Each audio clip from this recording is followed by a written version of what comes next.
It's time now for County-Wide, a special presentation of Yavapai Broadcasting News. Join Paul David and Brad Miller as they talk with our community's leaders, newsmakers, and people in the know. You'll hear about the hot topics that affect all our lives here in Yavapai County. And now, here's today's County-Wide. Welcome to County-Wide. I'm Paul David. Good to have you in studio with us today. Today, Denny Folk, Yavapai County Emergency Services Coordinator, is in studio with us today, and we're talking about the Dosey fire, which of course broke out a week ago today. Today is June 25th. Yes. So a week ago today in the morning, we had actually Mark in the morning from KBRD was over in Prescott Valley doing a remote. And he says there's a huge column of smoke, and he sent us, it's amazing technology these days, but he sent us a picture on his cell phone of this big column of smoke coming up, and we thought, okay, here we go. Here's our big one for the year so far, and the Dosey fire touched off. Thanks for coming in. Thank you. You're a busy man, and when I talked to you last week, I was really hoping you'd be able to get down here today. Unfortunately, the fire's now 70% contained at a little over 6,700 acres, so I'm hoping you had this little window today to be able to come down and talk to us about the Dosey fire. Before we get into it, do we know anything about the cause, where it started, and maybe who started it, or what started the fire? Well, what started the fire and who started the fire is under investigation right now, and I don't have a complete picture on that. Mm-hmm. But we know that the fire started down in the Dosey Pits area. Which is, from what I understand, that's a familiar place where somebody would go and do some target practicing. Oh, absolutely. Okay. And lots of folks go back in there, and there's good backdrops to limit bullet path and flight, and so you go out there and set up some targets and stuff. That's what folks typically use that area for. Mm-hmm. So that's a possibility. Yes, sir, it is. Cigarette, campfire, and all of that's a possibility. Tannerite, there's all kinds of things that are possibilities. How was this? This isn't your first major event that's happened in Yavapai County. You did have the Gladiator Fire last year in Crown King, which was a dandy as well. I think how many acres is that one? 16,240 acres. So more than double the size of this one, yes, which is amazing. So we had that, but this event was something else. I mean, it really took off and really got going fast on that day. We were red flag days those days. Yeah, it was. The conditions were ripe for a wildland fire. We had high winds. We had winds gusting close to 40 miles an hour. When the fire ignited, it just took off. And I'll tell you, the Prescott National Forest and our local firefighters in Yavapai County did an outstanding job of an initial attack. It was very heroic. They were trying to keep the fire from getting up to Iron Springs Road, but as the fire got to Iron Springs Road, it started spotting ahead and spotting on the north side, and once it got on the north side, it was off to the races. That fire just ballooned and got huge very quickly. And in the side of a few hours, it was crawling up the side of Granite Mountain, and in just a little while after that, it was starting to crest. So normally when a fire gets to the crest of a ridge, it'll slow down as it comes down the backside. This fire didn't. It didn't? Why is that?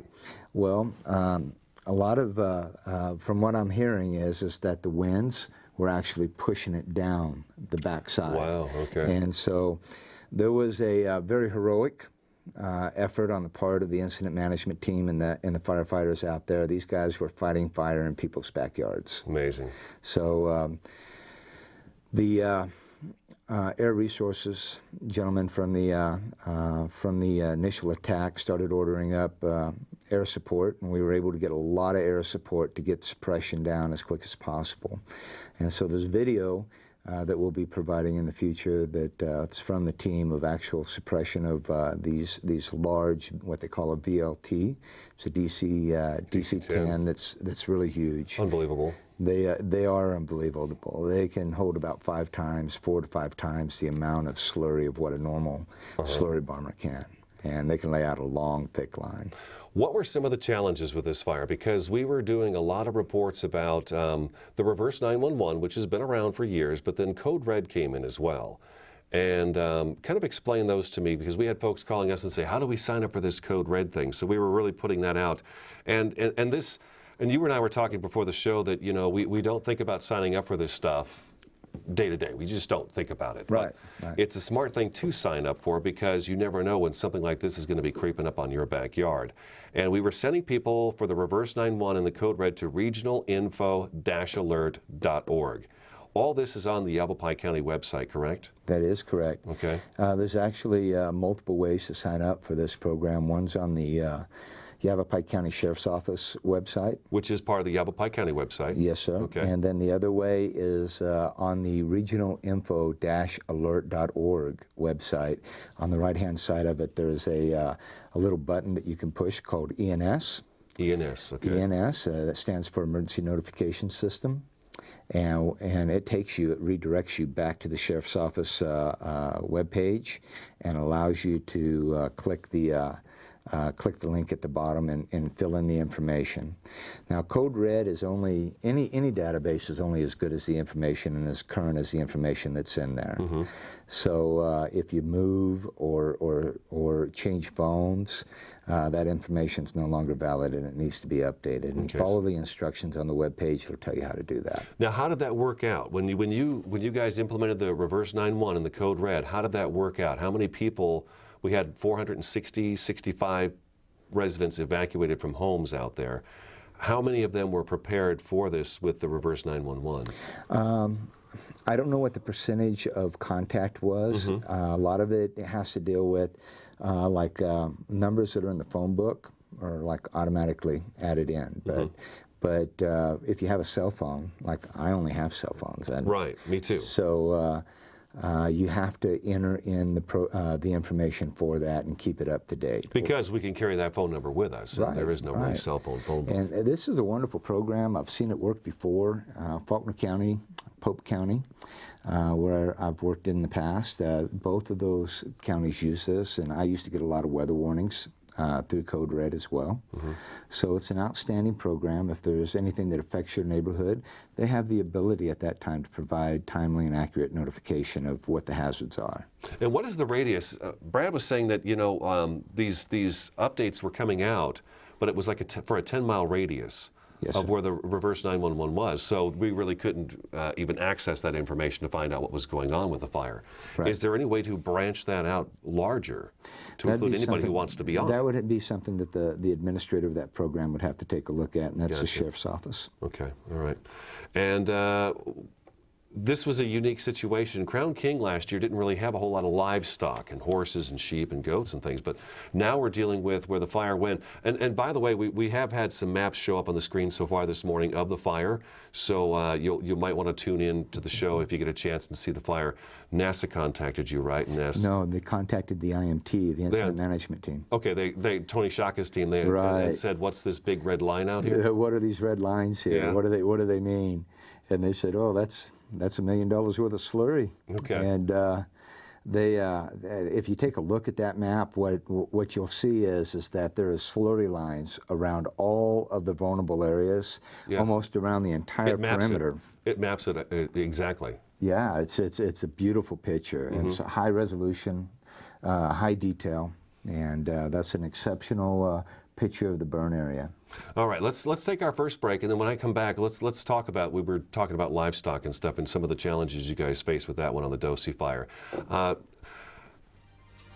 Denny Folk is in the studio with us today with Yavapai Emergency Management Services. I'm Paul David. Stick around. Countywide will be back in just a couple minutes. Here in northern Arizona and throughout Yavapai County, people count on Orkin Pest Control. With over 100 years of combined experience, nobody knows how to protect your home or your business from harmful or annoying pests like the Orkin Man. To start service, contact your Northern Arizona Orkin Pest Control. In the Verde Valley, call 567-5100 or Orkin Pest Control in the Prescott area at 775-8772.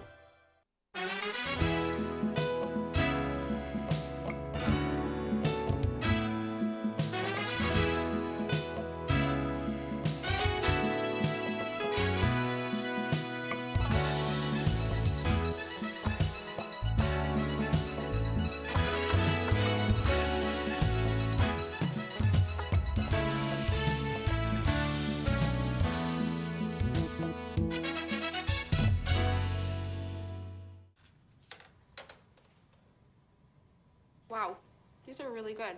You act surprised.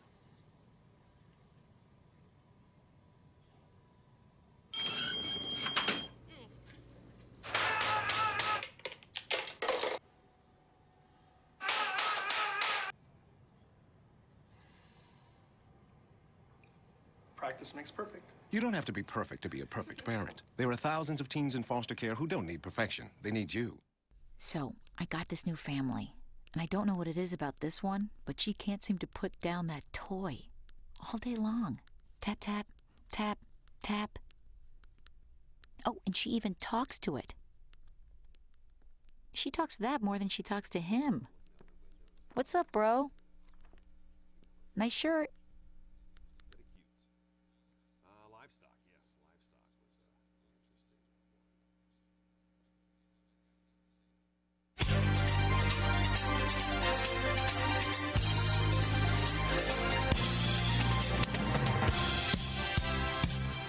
Welcome back to Countywide. Yavapai County Emergency Services Coordinator Denny Folk in studio today. I'm Paul David. We're talking about the Dosey fire, which is now 70% contained as of June 25th. 70% contained. June 26th, they expect to have it fully contained, which is great news, and everybody was allowed to go back home over the weekend.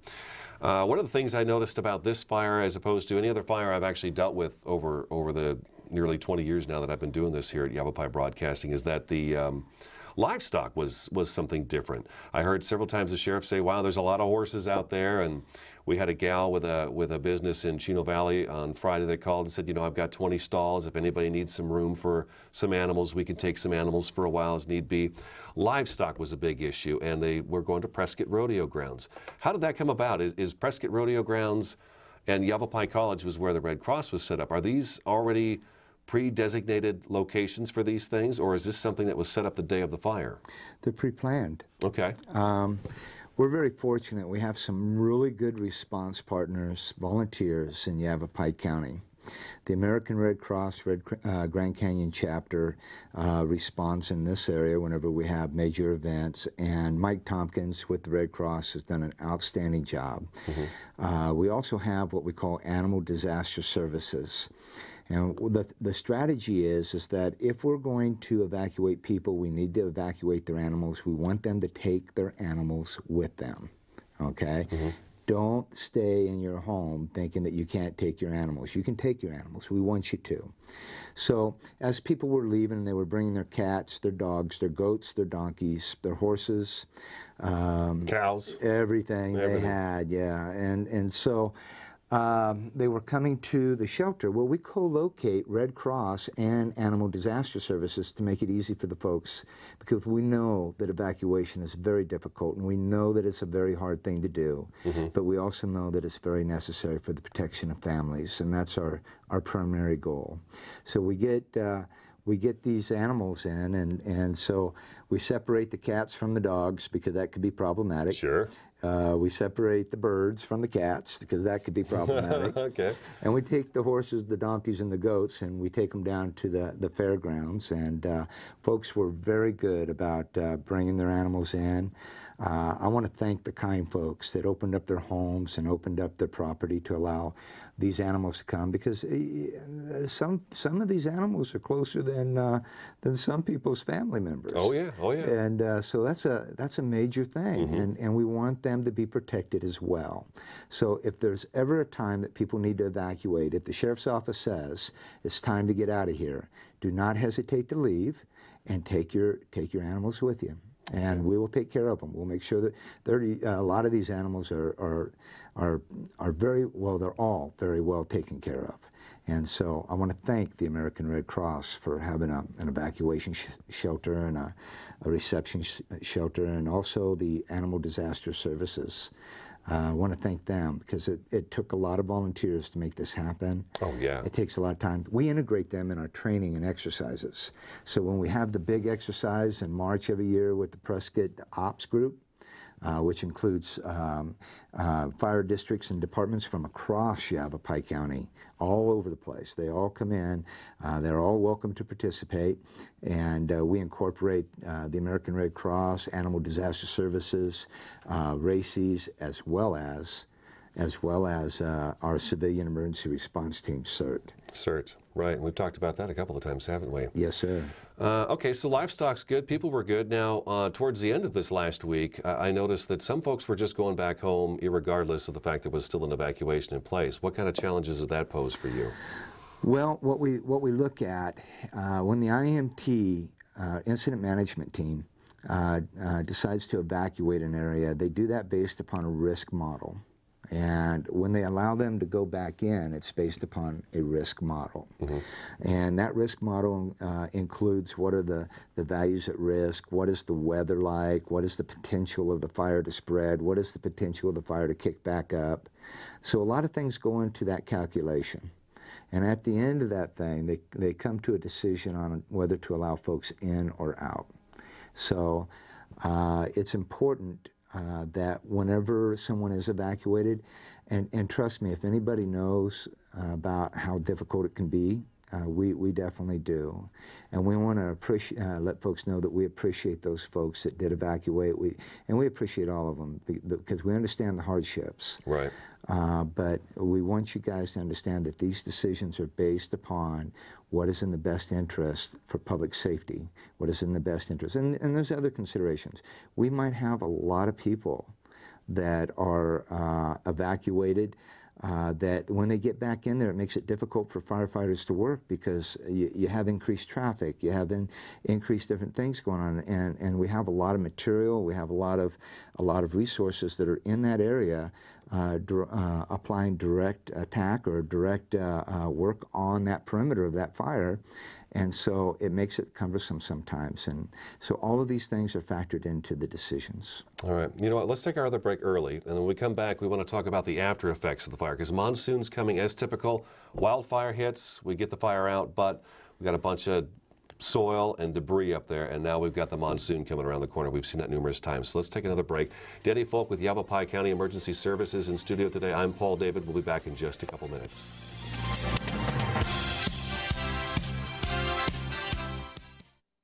Here in northern Arizona and throughout Yavapai County, people count on Orkin Pest Control. With over 100 years of combined experience, nobody knows how to protect your home or your business from harmful or annoying pests like the Orkin Man. To start service, contact your northern Arizona Orkin Pest Control. In the Verde Valley, call 567-5100 or Orkin Pest Control in the Prescott area at 775-8772.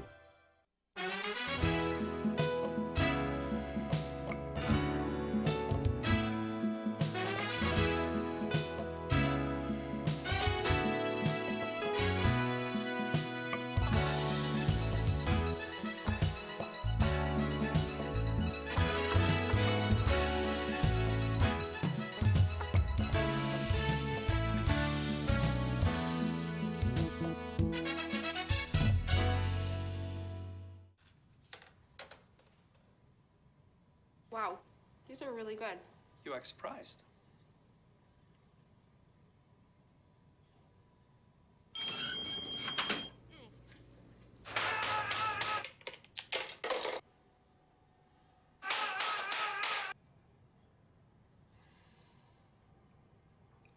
Practice makes perfect. You don't have to be perfect to be a perfect parent. There are thousands of teens in foster care who don't need perfection. They need you. So, I got this new family. And I don't know what it is about this one, but she can't seem to put down that toy all day long. Tap, tap, tap, tap. Oh, and she even talks to it. She talks to that more than she talks to him. What's up, bro? Nice shirt.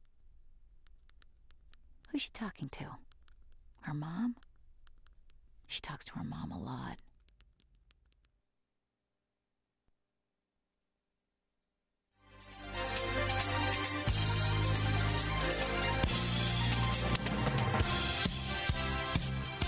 Welcome Welcome back to Countywide, talking about the Dosey fire today. Yavapai County Emergency Services Coordinator Denny Folk in studio. Now, we saw it happen with the Brins fire in Sedona a few years back. That may have been before you were here, but real big concerns about flooding and the debris coming down from the top of the mountain into the Sedona and Oak Creek Canyon area. We saw it with the Schultz fire in Flagstaff a few years ago. We definitely saw it with the Gladiator fire over in Crown King just last year, and the debris and the road washing away, and we've done numerous stories about that. The Bear team, I talked to Noelle Fletcher a few days back, and she said the Bear team is in the Burned Area Emergency Response Team. Is that right? That is correct. And they're in the area, and they're looking and assessing, okay, damage has been done to this landscape. We've got monsoon rains coming. This, it's a flood hazard now. What are we doing there? Well, the Bear team, one of the first things they do when they come in is they do an assessment of an area. And what they look at is what is it going to take to rehabilitate this area, get it back to some sense of normalcy. It takes several years to get to that point. Oh, yeah. But they work with the Natural Resource Conservation Service, as well as the local flood control district, and various federal and state stakeholders to address issues of mitigation of potential flood. So. In this fire, we have some areas that are severe and moderately burned in that range. So we have the potential of some post-fire flood events. And understand that there's been instances after a fire where there's been no post-fire flooding. But then again, there's been the Schultz fire, and then afterwards the Schultz flood, which has just been dramatic. So there's a huge range there. Right. The best thing that folks could do is go to smartflood.gov. Smartflood.gov. Smartflood.gov.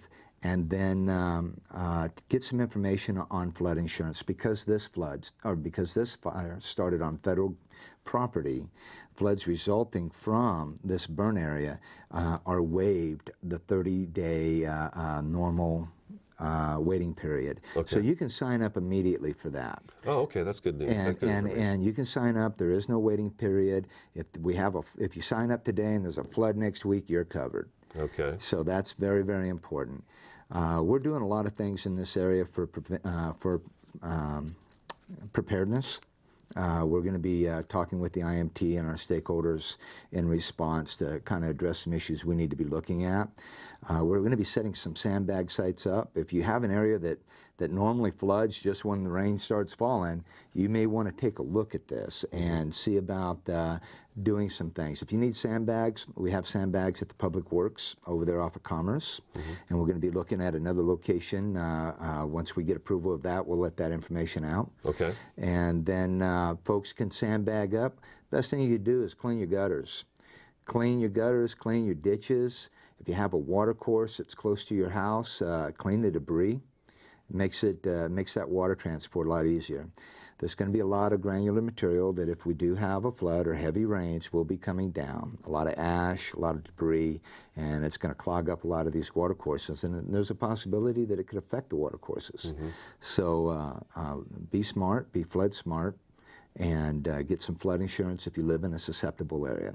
So, okay, anybody who is involved in this fire needs to definitely take a look at that and make sure they get their waterways cleared out. And just because the fire is almost out, or I shouldn't say out, 100% contained, doesn't mean your job is over, because we've got plenty of things still going on.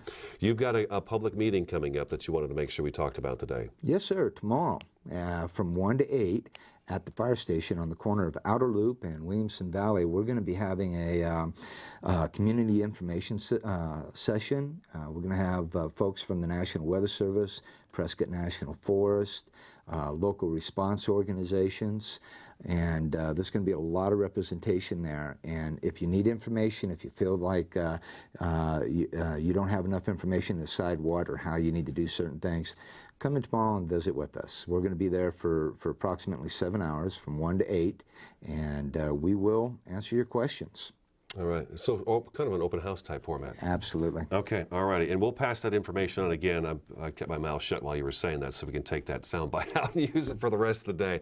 Denny, thank you so much for coming in. We're out of time. Appreciate you, sir. Good job. That's today's Countywide. I'm Paul David. It's been good to have you along. We'll talk to you again next time.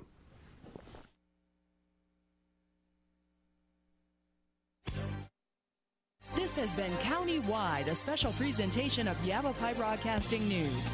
Listen in each Tuesday and Thursday as we tackle the hot topics and talk to the decision makers across Yavapai County.